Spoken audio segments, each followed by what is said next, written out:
নমস্কার বন্ধুরা, রাইজ আইজের তরফ থেকে আমি পৌলমী ঘোষ আপনাদের সকলকে স্বাগত জানাই। আমরা যখনই ফর্ম ফিল আপ করতে যাই ইউপিএসসি, তখন আমাদের মাথায় একটা চিন্তা থাকে, আচ্ছা আমরা গ্র্যাজুয়েশনে তো খুব একটা ভালো মার্কস আনিনি বা ক্লাস 12 এ খুব একটা ভালো স্কোর করিনি, তাহলে কি আমরা ইউপিএসসির ফর্ম ফিল আপ করতে পারবো? যেমন বিভিন্ন পরীক্ষায় কি থাকে যে অ্যাটলিস্ট 50% মার্কস দরকার, 60% মার্কস দরকার ফর্ম ফিল আপ করার জন্যই। তাহলে কি ইউপিএসসিও সেম ক্রাইটেরিয়া বেঁধে দিয়েছে, এলিজিবিলিটি ক্রাইটেরিয়া, কি এত পার্সেন্টেজ মার্কস পেলে তবেই কিন্তু আপনি ফর্ম ফিল আপ করতে পারবেন? আজকে ভিডিওতে সেই বিষয় নিয়ে আমি একটু আলোচনা করব যে মিনিমাম পার্সেন্টেজ রিকোয়ার্ড ইন গ্র্যাজুয়েশনে কি কোনো ন্যূনতম শতাংশের প্রয়োজন আছে কি নেই? আচ্ছা, প্রথমেই বলে রাখি, না, কোনো মিনিমাম পার্সেন্টেজের রিকোয়ারমেন্ট কিন্তু গ্র্যাজুয়েশনে ইউপিএসসি রাখেনি।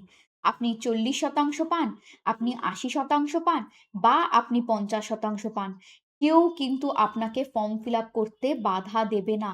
আপনাকে শুধু এটা মাথায় রাখতে হবে যে আপনি একটা গ্র্যাজুয়েট বা স্নাতক।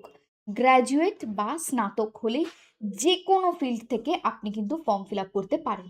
আচ্ছা, তাহলে আমরা অনেক সময় ভাবি যে কিভাবে করব, কি না করব, কিছু ক্রাইটেরিয়া আছে কিনা? সেই ক্রাইটেরিয়াগুলো আমরা একটু জেনে নিই। গ্র্যাজুয়েশনে ন্যূনতম শতাংশের তো প্রয়োজন হয় না। কিন্তু আপনি কোন ইউনিভার্সিটির আন্ডারে গ্র্যাজুয়েট হয়েছেন সেটা কিন্তু ভীষণ মূল্যবান। মানে সেটা কি আমাকে দেখতে হবে, সেটা কি ইউজিসি, যেটা আমাদের ইউনিভার্সিটি গ্রান্ট কমিশন, সেটা দ্বারা অ্যাপ্রুভড কিনা। আপনি যে কলেজে পড়েন সেটা কি ইউজিসির আন্ডারে আসে? সেটা আপনাকে মাথায় রাখতে হবে। আর যদি আসে তাহলে আপনি ফর্ম ফিল আপ করতে পারেন, যদি আপনি গ্র্যাজুয়েট হয়ে গিয়ে থাকেন। আচ্ছা, আরেকটা জিনিস আমরা অনেক সময় ভাবি যে আমরা পরিবারের চাপে বা কোনো দরকারে অদরকারে আমরা ডিসট্যান্স লার্নিং করি। মানে অনলাইন বাড়িতে বসে বা যেটা আমরা বিভিন্ন কোর্সেস গুলো আমরা করি সেগুলোর উপর কি ব্যাপার আছে সেগুলো নিয়ে। সেগুলো আপনার মাথায় রাখতে হবে, সেটা যদি approved by distance education bureau, যেটা আপনার ডিসট্যান্স লার্নিং বা করেসপন্ডেন্স ডিগ্রিগুলো, সেটা যদি ডিসট্যান্স এডুকেশন ব্যুরো দ্বারা অ্যাপ্রুভড হয় আপনার ওই ইনস্টিটিউট বা কলেজটি, তাহলে কিন্তু আপনি ফর্ম ফিল আপ করতে পারেন। আপনি 100% eligible. only needs to possess a bachelor's degree from recognized university। এই যে recognized university আপনাকে বোঝালাম, এ আপনার কলেজটা ইউজিসির আন্ডারে হতে হবে, তাহলেই আপনি এলিজিবল।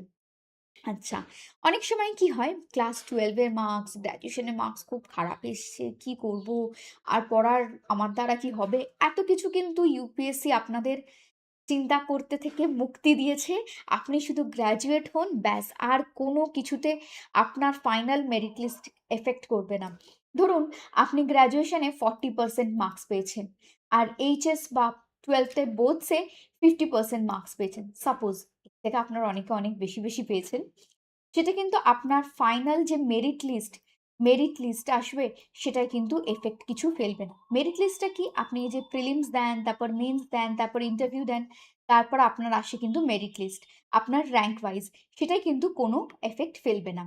আচ্ছা, এগুলো inclusive criteria allows candidate from diverse academic background. বিভিন্ন একাডেমিক ব্যাকগ্রাউন্ড, সেটা আপনি arts, science, commerce, engineering, medicine, যাই হোক, সব ব্যাকগ্রাউন্ড থেকে কিন্তু ইউপিএসসি আপনাকে অধিকার দেয় বা আপনাকে সেম ফিল্ডে আসার একটা লেভেল বেস তৈরি করে দেয় যে আপনি যে ফিল্ড থেকেই আসুন, সব ফিল্ড আমার কাছে সমান। আপনি সমানভাবে কম্পিট করুন, আপনি ফর্ম ফিল আপ করুন।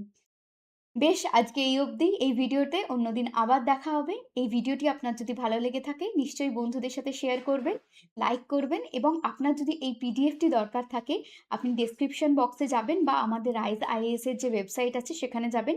সেখানে আপনি এটি ডাউনলোড করে নিতে পারেন। Thank you.